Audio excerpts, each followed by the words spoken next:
Hi, I'm Kamya, and today we're speaking with independent researchers Srinivas Kodali and Srikanth Lakshmanan of the Cashless Consumer about the COVID data leak.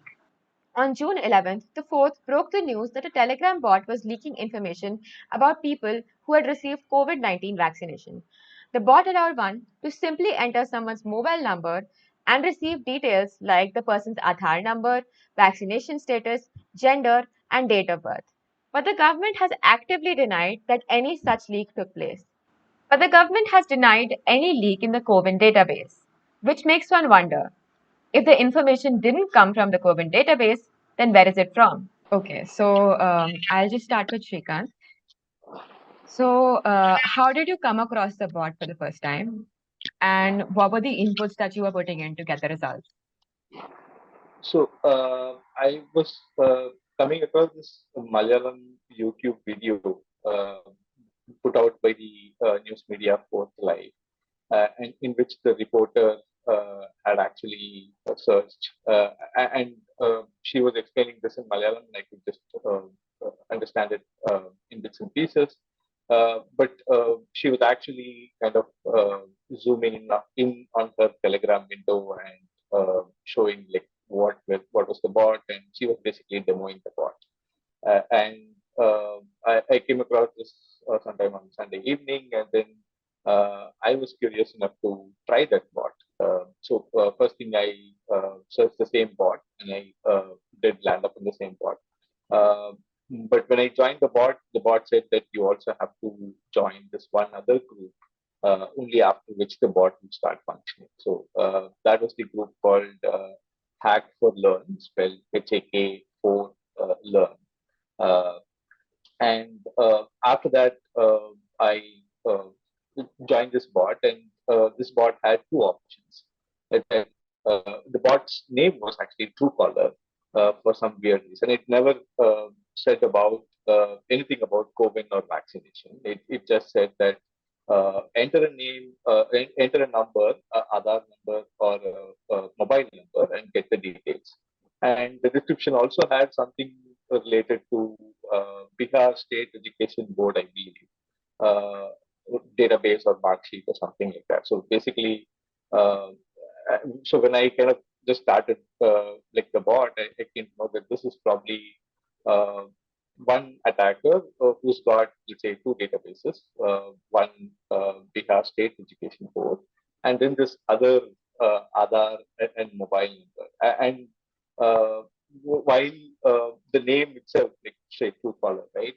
And at this point, like we don't know whether though the fourth live report did suggest that these were like vaccination data, and in their report, from what I could figure out, was that they had actually entered some Kerala politicians across party lines, and then they got the details. And they also mentioned that they had verified that with the respective individuals on the accuracy of data. So then for me, like when I wanted to try, like I wanted to try and see whether this is like giving out authentic data.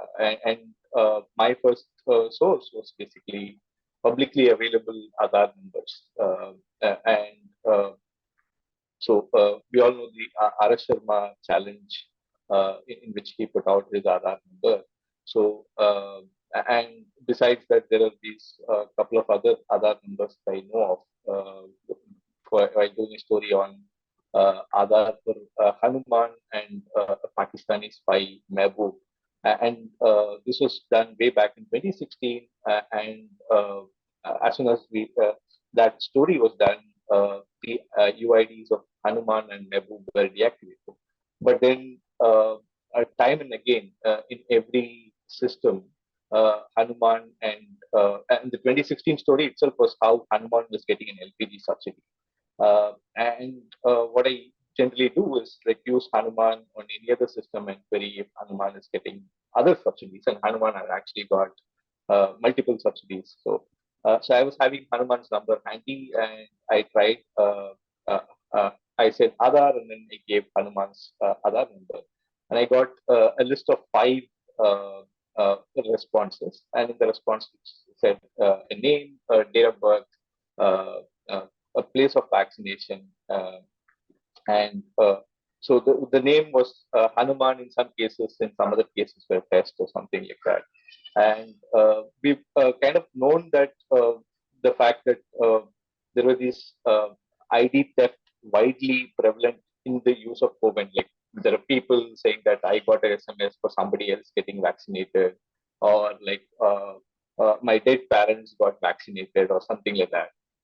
So there were these large number of incidents on any ID or any SIM being used in some random part of the country, and then the person who is now in possession of that mobile number getting an SMS saying that somebody else got vaccinated somewhere uh, without like their knowledge, right?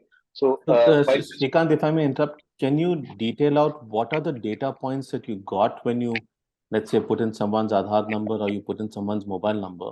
What are the specific data points that you got? you get name, date of birth, uh, name, date of birth, and KYC ID. And this KYC ID could be Aadhaar, could be any other ID as well, and a mobile number. And the mobile number is not necessarily the person's mobile number, but it's the mobile number uh, on which the vaccination was scheduled, right, or registered. So the registered mobile number under which this person got vaccinated, and yeah, and the vaccination center. So these are like the 5 data points. So name, date of birth, a mobile number, an ID, and the vaccination center. So these were the details that that the bot responded with. So in case So, if you provide, yeah. so one of the things that R.S. Sharma, that Rajiv Chandrasekhar said at the Digital Bharat Summit a couple of days ago was that it's easy to take like 2000 and pre-2014 data where there were leaks, and combined with other publicly available information and create a bot. So he is saying that this has mimicked a bot rather than there actually being a data breach. Uh, I think his statement primarily came from the fact that among the media reports, I think there were like 3 or 4, right? So one by the Fourth Live itself, and then one by Malayalam Manorama, and the third one by News Minute, and then fourth was not really news report, but Saket Gokhale also published the responses from the bot. So, and one common pattern in all these, barring few exceptions, was that all of these individuals who got reported in the media were actually popular personalities. So I think Rajiv Chandrasekhar's line of defense basically comes from that. Like these are people whose data might be there elsewhere, and this bot just puts things together. But I think one point where that kind of fails is essentially the vaccination center, and the vaccination center is not a public record, or technically one can say it's still slightly widely available if, let's say, the person chose to share his or her vaccination certificate publicly and widely. But none of us, by and large, did. So the vaccination center data is specific to the individual, and it's bound to be, let's say, even if one were to, let's say, give in to the fact that, let's say, our names, date of births, Aadhaar numbers are all part of several leaks, if not this one. But the vaccination center has So I never get, been. so I get Yeah. the point about the vaccination center, but would you also say that it's because, let's say, for one person, if it gave details of who else has been vaccinated on the same mobile number, that's also information that wouldn't otherwise be publicly known, right? Right, and that is again specific to COVID because COVID had this registration, and the registration was done only by a mobile number. Uh, so one person has to register with a mobile number, and typically in a family, one person does that and then schedules appointment for everybody else. So what this essentially gave is essentially the family uh, trail, right, or linkages within the family. Again, on this data, very theoretically, this data is available in many state resident data hubs. Medianama has also covered a wide range of state family databases and resident data hubs. But besides this, this interlinkages of family data is never available in any other database, including I would say even the big techs for that matter, right? At scale, they don't have a family database. The only state entity that has is via this ration card, where you have family interlinkages, and state resident data hubs are basically sophisticated versions of that data plus Aadhaar. But CoWIN was the other exception, where CoWIN, by virtue of the fact that people often live together and then use the same ID to get a vaccination, so they in proxy kind of built that family database. Got it. Kamya? The thing I wanted to ask you about, both of you actually, but I'll go start with Srikanth first. In its rebuttal to the situation, the health ministry said that the COVID database does not capture the complete date of birth of an individual. Instead, it only uses year of birth. How would it be possible for the leaked information to contain the rest of the details then? Okay, so here there are two or three scenarios, right? So one is proving by like how some of us use, right, where we register ourselves, we give in our data into the site to book an appointment and so on. And the second way is, let's say, a non-digital person who walked into a vaccination center, gave his or her ID, most likely an Aadhaar, or at least 40% of the population gave Aadhaar. And the COVID vaccinator app actually had a consent to collect Aadhaar, and that clearly stated that date of birth, month of birth, year of birth will all be pulled via any KYC. In fact, it had the additional consent that this particular data that's being pulled out from Aadhaar will also be used for the creation of health ID. Again, like we kind of reported this health ID creation by an under-informed consent during the when the vaccination was in progress itself.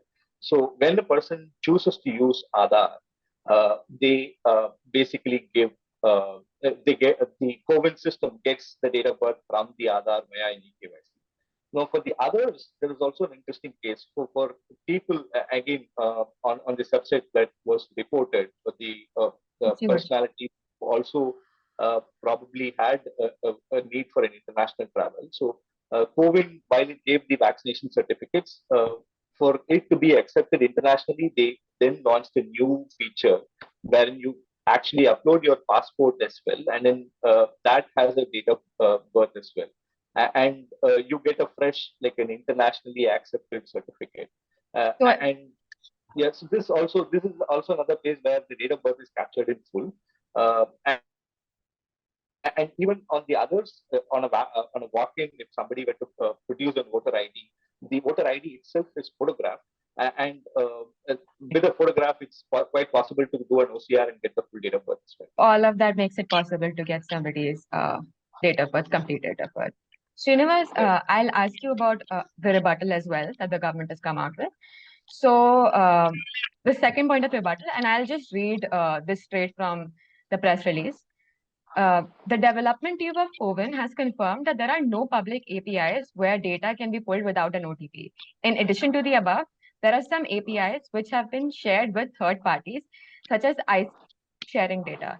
It is reported that one such API has a feature of sharing the data by calling just using a mobile number of Aadhaar. However, even with this API, things are very specific and the requests are only accepted from a trusted API, which has been whitelisted by the CoWIN application. So is there a possibility that a CoWIN API could have led to the vulnerability and subsequently the data leak? See, what we need to understand is CoWIN has public APIs and private APIs, right? Like there's this government website called API Setu and the NDHM sandbox, which lists out the APIs, what data the API will give out, and what is the procedure for anyone to access these APIs. And they only give you production access once they test your app, and they have a streamlined procedure in place, right? But there are also other government apps. For example, there is a CoWIN vaccinator app, and if you look back into the issues with COVID way back during vaccination, there were people who were getting vaccinated with my phone number without no OTP, right? Like there's so many of people, dead people getting vaccinated, people whose parents, whose family have died, have been complaining that, look, my family member has died, but somehow COVID says he's now being vaccinated, right? Like technically, all of that has to also have been authenticated with OTP. It never happened. We know, like, there are claims of design versus an actual internal access to COVID, which always existed. And this was the case with issues of issuing certificates too. Now, these complaints are not new; they were always there. So, if one is saying that the APIs did not result in this, it could be true. But the question is, those are not the only APIs for COVID. Okay. And COVID is not like a single database, right? It's an ecosystem. They themselves call it as a network, right? Like you have so many apps. It's interlinked with Arogya Setu. It's interlinked with Aadhaar. Like we really don't know where all this whole system's integrated in. And only an insider can actually know where and how the data is flowing, right? Like, and it's very easy to actually determine where was the leak, because some of the people who access this bot are able to filter very specific names, right? If it was done through an API, all you have to check is who accessed these particular names of people in the past week. If it was an API, they would know where it has happened through logs, right? If it wasn't that, then there was clearly a breach in one of their databases. And that is also concerning, because that will also explain your date of birth, because if the way you were storing your date of birth through Aadhaar whenever you got it was your database had it, even though your APIs were not giving out date of birth, it was only giving out a year. Your database might have the date of birth that was recorded, and this hacker, whoever was able to access this, was also able to access this database at large. Right. So now that the leak has happened, what foreseeable harm do you think is going to cause to the public? What should we brace for, essentially? See, the harms have always been debated, experienced, like in the past decade, right, with Aadhaar. And thankfully, what COVID was trying to do was also build a health data economy. If you look at the creation of health IDs, the idea was that all of your health data will be stored part of the National Digital Health Mission. And you can use your health IDs to share data among hospitals, among diagnostic centers. But we haven't really seen adoption of the system. So in that sense, the harms related to health are a little minimum. But if you look at other harms, the harms that one could look at towards this data breach is identity harms. Your Aadhaar number, your phone numbers are out there. And we have seen a host of Aadhaar-related frauds. It could be social engineering attacks to withdraw money from your bank accounts, basically scam you from disclosing your OTPs, and also for electioneering, right? Like it's a huge database. Any political party gets access to this. They can always use this part of electioneering. So apart from social engineering attacks, financial frauds, identity frauds, and harms to like electoral systems, most of these harms are identity related.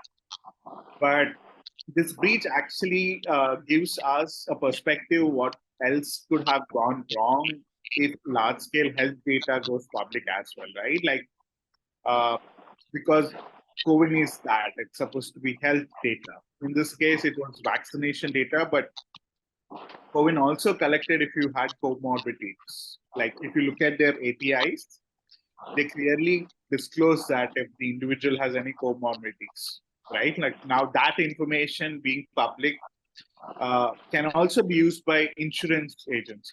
If you're trying to go get an insurance and they know you have comorbidities and they want to increase your premiums. Well, this was the plan in some ways when they were trying to create the health data economy. The challenge is now that even without me sharing this data, these organizations and institutions will have access to it. That is what a breach does at the end. So Srinivas, I'm just thinking about this, right? I mean, where do we go from here? Because you have a situation where there was a bot that was being used, that had been put up, and you were getting information from it, and then the government comes out and says two things: one, it's a mimic of a data breach; it's not a data breach.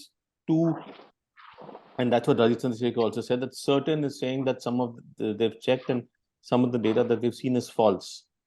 And so at one level you have a government that's claiming that it's not a breach, that this information is false, and that there was and that their systems haven't really and so this data has been collected from elsewhere. Where do we go from here? Like, what's the recourse? Like,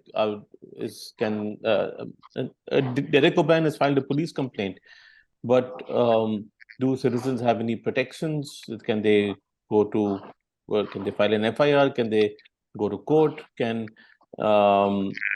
What's going to happen next? Like in the past, we've seen nothing really happen, right? We had those Aadhaar data being published online many years ago, and even there, like there was no action taken essentially, except just telling the government to not disclose the data. So by design, see, I mean, if you look at the privacy judgment, what people have been fighting for in terms of safeguards, right? The idea was always to have purpose limitations. The idea was to minimize data collections. The idea was to give citizens protections, tell citizens why their data is being collected, what it's going to be used for. But if you look at what the government has been doing, it's complete opposite.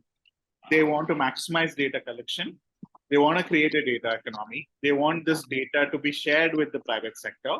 Let's be fair, right? In this case, there didn't seem to be substantial data collection, right? So if you date of birth, ID proof, name, so, I mean, if you look this is pretty normal, isn't it? No, I mean, if you look at the health data ecosystem, right, like sharing with. I'm talking about the leak in particular. You can't look at that breach. I don't know if there was more breach too. I'm looking at CoWIN ecosystem. I'm not looking at one tiny breach where we don't know if this was the only breach that has happened.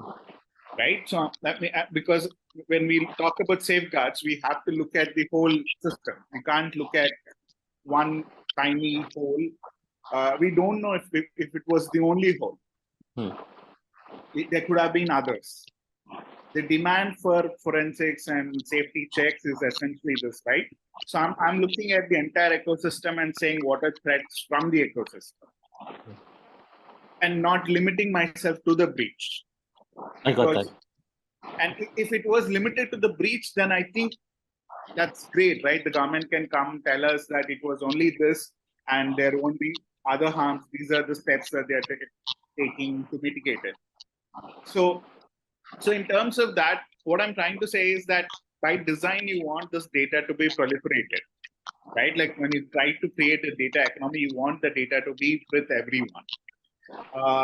So we fought back against this, right? Like with the Aadhaar case, with the right to privacy judgment. In terms of the rights that we have, we always said, like, look, give us the right to demand deletions. And at some level, they included this part of the National Digital Health Mission, where you could actually go delete your health ID. Even though they created all these health IDs for you, part of vaccination, they allowed you the option to go delete your health IDs. You don't have that option with CoWIN. Like if you read through CoWIN's privacy policy, it says that if you have registered with CoWIN and have not vaccinated, you can delete your details. You can deregister. But if you got vaccinated, then you don't have an option to delete your data.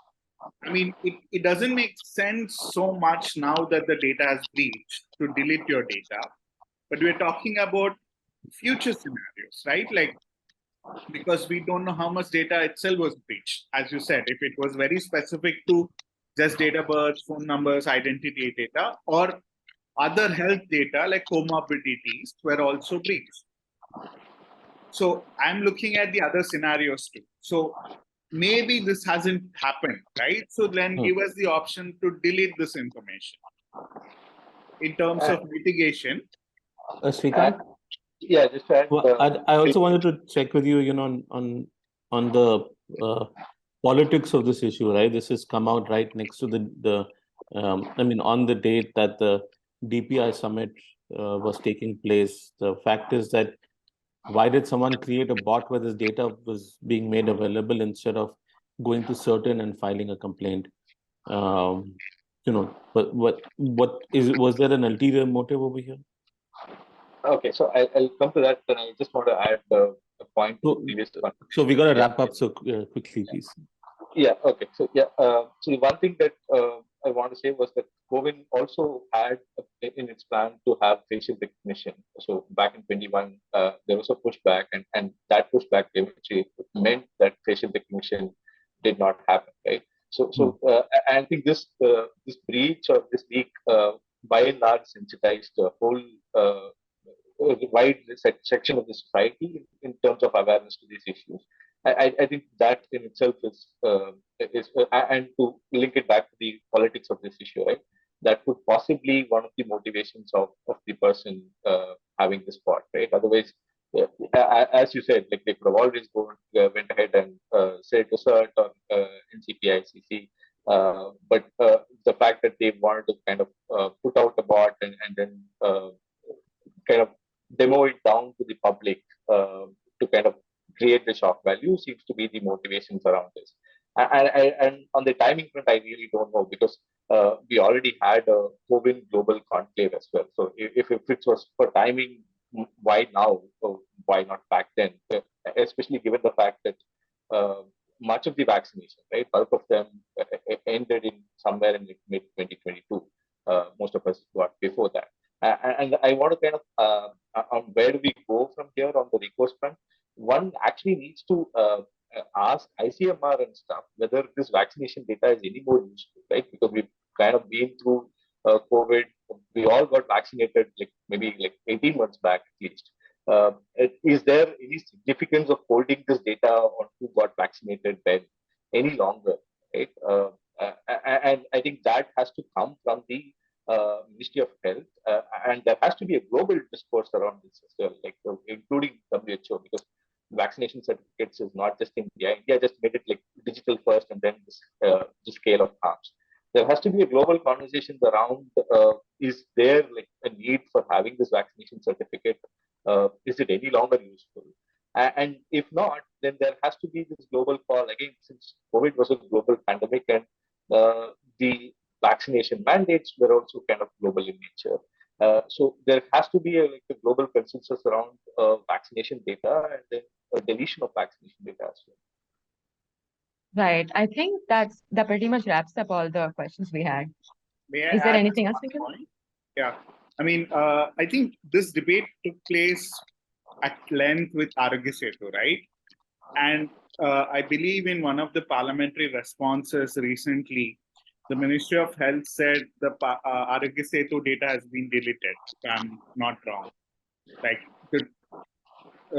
Because they had a time limit for the Arogya Setu data, right? It wasn't supposed to be stored forever. And we're not seeing that happen with COVID vaccination data. So the idea of purpose limitation is what is needed, not just with COVID, but in other systems as well. So that's always coming back there. And of course, users need to be given the right to delete data. Yeah. I'm afraid that's all we have time for. Srikanth, Srinivas, thank you so much for joining us. Thanks. Thank you. Thanks. Thanks.